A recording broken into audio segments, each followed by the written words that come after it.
Deputy floor leader మరియు ఏదైతే MLC Anji Reddy గారు భద్రాచలం వచ్చారో రాములు వారిని దర్శనం చేసుకున్నారు. ఇప్పుడు వారితో మనం ఉన్నాం. అసలు అంటే ఈ భద్రాచలానికి సంబంధించినటువంటి ఏదైతే తెలంగాణ రాష్ట్ర ప్రభుత్వం అభివృద్ధి చేస్తా ఉంది, ఆ పనులు ఇంకా మొదలవలేదు. అలాగే ప్రసాదం ప్రాజెక్టు వచ్చింది, అది కూడా ఇప్పటివరకు కాలేదు. అలాగే ఇక్కడ ఏంటంటే కరకట్ట నిర్మాణం లేకపోవడంతో చాలా ఇబ్బందులు ఎదురవుతున్నాయి. అలాగే రైల్వే స్టేషన్ కూడా ఎప్పటి నుంచో అనుకుంటున్నాం, అది కూడా కలగానే ఉంది. ఇప్పుడు అంటే ఇక్కడ ఉన్నటువంటి సమస్యల్ని ఎవరైతే ఉన్నారో తెలంగాణ ప్రభుత్వం కావచ్చు, లేకపోతే ఏదైతే బీజేపీ ఎవరైతే ఉన్నారో అగ్రనాయకులకి ఆయన మన అంజిరెడ్డి గారి ద్వారా ఇక్కడ ఉన్న సమస్యలను ఏ విధంగా తీసుకెళ్తారో వారిని అడిగి తెలుసు. నమస్తే సార్, జై శ్రీరామ్ సార్. సార్ ఇవాళ ఆల్రెడీ భద్రాచలం దర్శనం చేసుకున్నారు. అయితే ఇక్కడ ఉన్న సమస్యలు మీకు ఆల్రెడీ మీ దృష్టికి ఇక్కడ ఉన్నట్టు మీ నాయకులు తీసుకొచ్చారు సార్. దాని మీద మీరు ఏ విధంగా అంటే మీ ఉన్నత అగ్రనాయకులకు తీసుకెళ్ళబోతున్నారు, అలాగే తెలంగాణ రాష్ట్ర ప్రభుత్వానికి మీరు ఎటువంటి సూచనలు చేయవచ్చు? భారతీయ జనతా పార్టీకి చిత్తశుద్ధి ఉంది. గతంలో కూడా మీరు కిషన్ రెడ్డి గారు వచ్చినప్పుడు 2002 టూరిజం మినిస్టర్ వచ్చినప్పుడు ఇక్కడ చూసి ప్రసాదం స్కీమ్ కింద 98 కోట్లు శాంక్షన్ చేయడం ఏది రాష్ట్రపతి గారి చేతుల మీద. దేవుని మీద ఎప్పుడైనా కానీ భారతీయ జనతా పార్టీకి నమ్మకం ఉంటుంది. దేవుని మీద డెవలప్ చేయాలనే ఉద్దేశంతో ప్రసాద్ స్కీమ్లో ఎన్నో గుళ్ళ కింద అన్ని గుళ్ళకు అమౌంట్ ఇవ్వడం జరిగింది. అదేవిధంగా కరకట్ట విషయంలో తీసుకుంటే కరకట్టలో 80% కేంద్ర ప్రభుత్వం సహాయం చేస్తుంది. దానికి స్టాండర్డ్గా డిపిఆర్ తీసుకొని ఒకటేసారి పర్మనెంట్ చేస్తే దానికి ఎందుకంటే రిటర్నింగ్ వాల్ చేసిందనుకో ఎక్కడ వరద వచ్చినా కానీ వాటర్ రాకుండా దాని ప్రపోజల్ పెట్టేస్తే ఎక్కడ ముంగోకుండా దాన్ని ప్లానింగ్ చేసుకొని ముందుకు పోవాలి. అదేవిధంగా ఇక్కడ నేను విషయాలు తీసుకుంటే భద్రాద్రి కొత్తగూడెంలో అయినా, ఉమ్మడి కరీంనగర్ జిల్లాలైనా, ఉమ్మడి ఆదిలాబాద్ జిల్లాలైనా సింగరేణి అనేది పెద్ద కంపెనీ. అదేవిధంగా ఇక్కడ ఐటీసీ అయినా, వీటీపీఎస్ అయినా, నవభారత్ అయినా, తర్వాత ఇంకా ఎన్నో కంపెనీస్ ఉన్నాయి. ఈ కంపెనీలో పనిచేసే వాళ్ళు పర్మనెంట్ ఎంప్లాయీస్ చాలా తక్కువ ఉన్నారు, కాంట్రాక్ట్ ఎంప్లాయీస్ చాలా ఎక్కువ ఉన్నారు. వీళ్ళందరికీ నేను చూస్తే ఏంటంటే ఈఎస్ఐ హాస్పిటల్ ఉందంటే లేదని చెప్పారు. చాలా నవ్వుడు ఇది. ఎందుకంటే ఎంతోమంది ప్రాణాలతో చెలగాటమని నేను కాంగ్రెస్ ప్రభుత్వాన్ని డిమాండ్ చేస్తూ ఉన్నా. బేషరతుగా ఇక్కడ 50 నుంచి 100 పడకల హాస్పిటల్ కట్టాలని డిమాండ్ చేస్తూ ఉన్నాను. ముఖ్యమంత్రి గారికైనా లేకుంటే మంత్రి లేబర్ మినిస్టర్ వివేక్ గారికైనా డిమాండ్ చేస్తూ ఉన్నాం. ఎందుకంటే అవుట్సోర్సింగ్ ఎంప్లాయీస్ ఉన్నారు. అదేవిధంగా అన్ని ఏది ఇక్కడ స్మాల్ స్కేల్ ఇండస్ట్రీస్ ఉన్నాయి. అదేవిధంగా ఎక్స్రే షీట్ కటింగ్, ఎన్నో రైస్ మిల్స్ ఉన్నాయి. తర్వాత మల్టీ లెవెల్ షాపింగ్ సెంటర్స్ ఉన్నాయి. అన్ని షాపింగ్ సెంటర్లో ప్రతి ఒక్కరికి లేబర్ ఆఫీసర్ ఏం చేస్తూ ఉన్నారు. ప్రతి కంపెనీలో ఈఎస్ఐ కంపల్సరీ తీసుకోవాలి. ఈఎస్ఐ కంపల్సరీ తీసుకున్నప్పుడే 100% వాళ్ళకు సేఫ్టీ ఉంటుంది, వాళ్ళ ఫ్యామిలీకి కూడా సేఫ్టీ ఉంటుంది. ఈఎస్ఐతో అన్నిటికన్నా మెయిన్ ఏంటంటే తనకు, తన భార్యకు, తన పిల్లలకు, తల్లిదండ్రులకు క్యాష్లెస్ అన్లిమిటెడ్ హాస్పిటల్ ఫెసిలిటీ వస్తుంది. అది చాలా ముఖ్యము. ఒకవేళ జరగరాంది ఏదైనా జరిగినా కానీ వాళ్ళ భార్యకు పెన్షన్ స్కీమ్ కింద అమౌంట్ వస్తుంది, 50% అమౌంట్ వస్తుంది. అందుకోసానికే దాని మీద మేము డిమాండ్ చేసేది ఏంటంటే 80% చేయాలి. ఇంకొకటి ఏంటంటే కేంద్ర ప్రభుత్వం నేను చూస్తూ ఉంటాను, నేషనల్ హైవే అన్ని నేషనల్ హైవే కూడా ప్రతి దానికి కేంద్ర ప్రభుత్వం సహకారం ఉంటుంది. లింక్ రోడ్ కూడా ఇక్కడనే పోతూ ఉంటుంది. అన్ని link roads up to Vijayawada దాకా పోతూ ఉన్నది. ఎల్కతూరు నుండి విజయవాడ దాకా టోటల్ మనకి ఏంటంటే మహారాష్ట్రకి వస్తూ ఉన్నది. ఎక్కడ డిస్టెన్స్ తగ్గుతుందో అక్కడి నుంచి పోతూ ఉన్నది. మీరు చూస్తూ ఉన్నారు ఖమ్మం నుంచి ఏది రాజమండ్రి దాకా 60-70 కిలోమీటర్స్, 70 కిలోమీటర్స్ గ్రీన్ఫీల్డ్ హైవే కూడా చేయడం జరిగింది. ప్రతి దానిలో నితిన్ గడ్కరీ గారు అంతకుముందు కూడా ఇక్కడ రెండో బ్రిడ్జ్ కూడా నితిన్ గడ్కరీ గారి చేతుల మీద, కిషన్ రెడ్డి గారి చేతుల మీద ఓపెన్ చేయడం జరిగింది. ఏ పనులున్నా కానీ భారతీయ జనతా పార్టీ తెలంగాణలో 13 లక్షల కోట్లు పెట్టి, ఇప్పుడు 12 సంవత్సరాలైంది 13 లక్షల కోట్లు పెట్టి అన్ని డెవలప్మెంట్ కాదు. రైల్వే దాంట్లో రైల్వే స్టేషన్లు అయినా, రోడ్స్ అయినా, ఇంకా అన్ని విషయాలు ఏది ఎయిర్పోర్ట్ కూడా 2 ఎయిర్పోర్ట్లు వస్తున్నాయి మనకు. ఏది వరంగల్ ఎయిర్పోర్ట్ వస్తూ ఉంది, ఆదిలాబాద్ ఎయిర్పోర్ట్ వస్తూ ఉంది. దానికి ఏంటంటే భూములు ఎన్ని అవసరం ఉన్నాయో దానికి ఇంతవరకు ఎక్కువ చేసి భూములు ఇవ్వడం. అదేవిధంగా ఆదిలాబాద్లో కూడా మొన్న డిఫెన్స్ మినిస్టర్ వచ్చి ఆ భూమి కూడా ఇవ్వడం జరిగింది. ఇంత మనం చేస్తూ ఉన్నాము. దాన్ని సహకరించి ముందుకు పోవాలి, డెవలప్ చేయాలి. తెలంగాణలో ఇక్కడ పుట్టినాం. తెలంగాణ డెవలప్ చేయడానికి భారతీయ జనతా పార్టీ కట్టుబడి. సార్ దీంతో పాటు అంటే ఇప్పుడు ఆల్రెడీ ఈ నిన్నటి సరైన నడుస్తాము.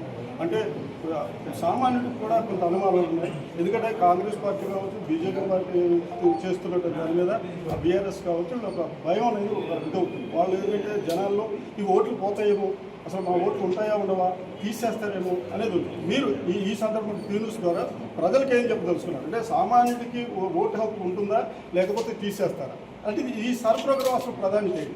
ఒకటేనండి, సర్ నుంచి ఎందుకు భయపడతాం? ఏం భయము? గవర్నమెంట్ ఎవరుంది? బిఎల్ఓస్ ఎవరు ఉన్నారు? గవర్నమెంట్ ఎంప్లాయీస్ ఎవరు పనిచేస్తూ ఉన్నారు? దీంట్లో ఒక వెబ్సైట్ ఉంది, ఓటర్స్ ECI.gov.in ఉన్నది. చేతిలో కూర్చొని మన ఓటు ఉందా లేదా చూసుకుంది. ఫామ్ నెంబర్ 6, 7, 8 ఉంది. అది 2002 నుండి ఎప్పుడైతే ఉందో ఇప్పటి వరకు సరిగాలేదు. ఇది రొటీన్ పద్ధతి, కొత్త పద్ధతి కాదు.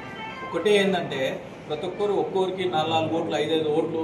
అదేవిధంగా రోయింగ్ ఎవరైతే ఉన్నారో ఇప్పుడు లింకు ఏంటంటే 11 ఐడి ప్రూఫ్స్ ఇచ్చినాం.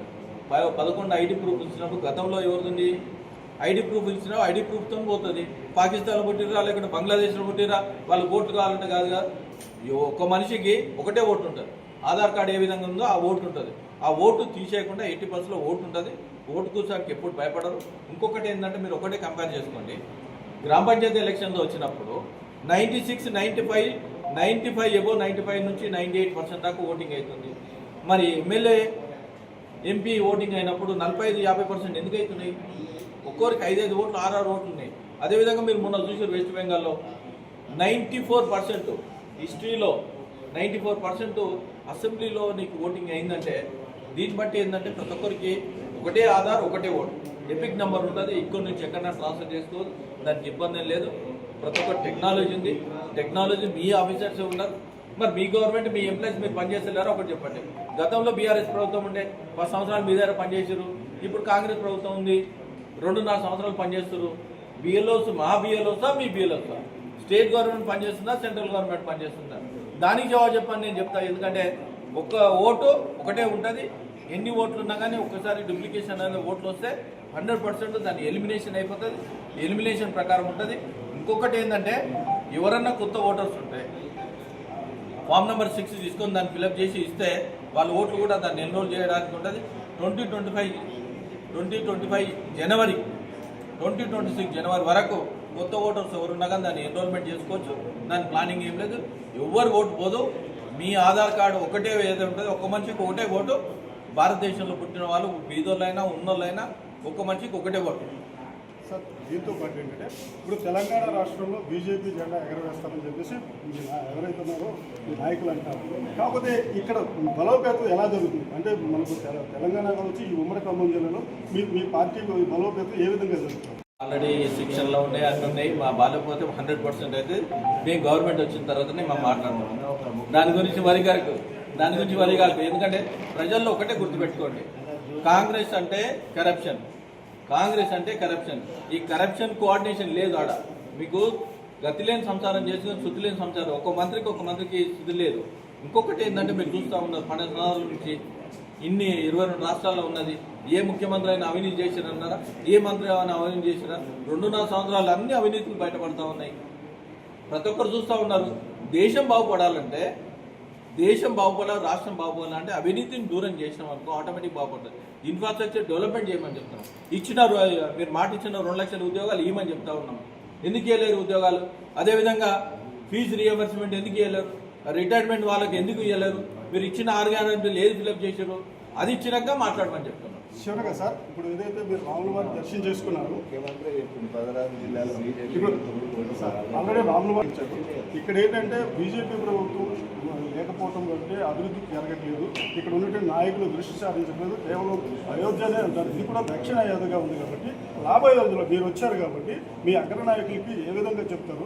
అలాగే ఎందుకంటే ఇక్కడ ఉన్నటువంటి ప్రజలందరూ కూడా సామాన్యులు గోదావరి పరివాహక ప్రాంతంలో ఇబ్బందులు పడుతూ ఉంటారు. ఎందుకంటే రైతులు నష్టపోయినా రూపాయి రావట్లేదు. అలాగే ఇక్కడ రాష్ట్ర ప్రభుత్వం కూడా ఏమి ఇవ్వట్లేదు. కాబట్టి వస్తున్నారు, రిజిస్ట్రేషన్ చేస్తున్నారు తప్ప ఏమీ రావట్లేదు. రాబోయే రోజుల్లో ఇక్కడ టెంపుల్ డెవలప్మెంట్ కానీ ఈ కరకట్ట నిర్మాణం కానీ మీ ద్వారా మీ అగ్ర నాయకులకి ఏ విధంగా చెప్పబోతున్నారు? భద్రాచలం భరోసా. ఈ గవర్నమెంట్ రాకముందే మా గవర్నమెంట్ సెంట్రల్ గవర్నమెంట్ ఆలోచన చేసి 100 కోట్లు రిలీజ్ చేసిన ఘనత మాది. ఇప్పుడు మీరు వచ్చి 300 కోట్లు రిలీజ్ చేస్తామంటున్నారు. మరి ఎవరు ముందున్నాం? మేము ముందున్నామా వాళ్ళు ముందున్నా? దానికి జవాబు చెప్పండి. టెంపుల్ కోసానికి భారతీయ జనతా పార్టీ ఎప్పుడు ముందుంటుంది. దాన్ని డెవలప్ చేసే బాధ్యత ఎవరికి? స్టేట్ గవర్నమెంట్ ఉంటుంది. స్టేట్ గవర్నమెంట్ పని చేయని సహకారానికి 80% ఉంటుంది, 100% కోఆర్డినేషన్ ఉంటుంది. కోఆర్డినేషన్తో ముందుకు పోతూ ఉంటుంది. మీరు అన్నింటిలో మీరు చూస్తూ ఉన్నారు. నేషనల్ హెల్త్ మిషన్లో విద్యాల వైద్యలో 60% గవర్నమెంటే ఉంది. నీకు ఈరోజు గ్రామ పంచాయతీలు నడుస్తూ ఉన్నాయి, 15 ఫైనాన్స్ అమౌంట్తో నడుస్తూ ఉన్నాయి. మున్సిపల్ నడుస్తూ ఉన్నాయి, 15 ఫైనాన్స్ అమౌంట్. ఎక్కడ మ్యాచింగ్ గ్రాంట్ ఇచ్చి చెప్పమని చెప్పు. చర్చకు సిద్ధం అంటే ఏ రోజన్నా చర్చకు సిద్ధం. ఈరోజు గ్రామ పంచాయతీలు నడుస్తాను అంటే ఓన్లీ సెంట్రల్ గవర్నమెంట్ పుణ్యాన్ని నడుస్తూ ఉన్నాయి. మరి ఎందుకు ఇస్తారు మ్యాచింగ్ గ్రాంట్?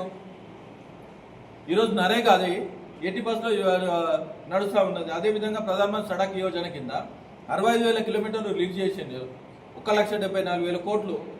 దాన్ని యూటిలైజ్ చేసుకోమని చెప్తా ఉన్నాం. అన్నీ ఏదైనా మీరు స్కీమ్ తీసుకోండి. ప్రతి స్కీమ్లో రైతులకు 14 స్కీమ్లు ఇచ్చినాం. మొన్న రేట్లు కూడా ఎంఎస్పీ మేము పెంచినాం. అదేవిధంగా అన్ని స్కీమ్లో ఈరోజు ఎస్టీపీ కాడికేని, అండర్ గ్రౌండ్ డ్రైనేజ్ కాడికేని, డ్రింకింగ్ వాటర్ కాడికేని, మీకు సోలార్ సిస్టమ్ కాడికేని ఏదైనా కానీ సెంట్రల్ గవర్నమెంట్తోని ముందుకు పోతా ఉన్నది.